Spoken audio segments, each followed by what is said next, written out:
Panahabon sa sarong-harong sa Kamalig, Albay, nahulikam. Uyan report ni Jessica Kalinog. Sa pool sa CCTV camera ang nangyaring panghahabon kan sarong lalaki sa sarong residensya sa Purok Size, Barangay Baligang, Kamalig, Albay. Sa videong ini mahihiling an enot na pagpurbar kan sospek na maglaog sa may garahe kan harong. Alagad kan binatok kan mga ido, biglang napaatras. Hasta sa naglibot ang lalaki sa ibong nagilid kan harong asin duman suminakat sa kudal. Hasta sa makaabot sa rooftop asin buminaba palaog sa second floor kung sa inyaon ang mga kwarto.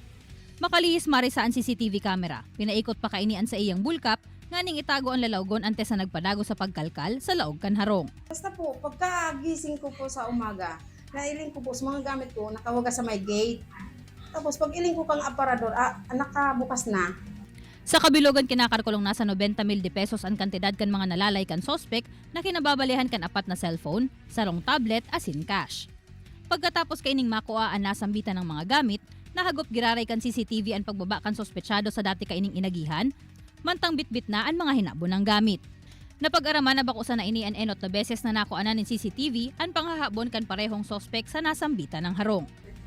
Oo, sa mga araw po kaya na cases, lalo na malinawon ng baga po itong CCTV footage.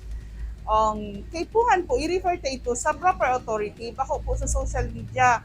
Sa ngunya nagpapadagos pa ang investigasyon kan mga otoridad, mantang igwa naman subuot nin lead ang kapulisan sa nasambitan ng insidente. Ini si Jessica Kalinog, Balitang Bicolandia.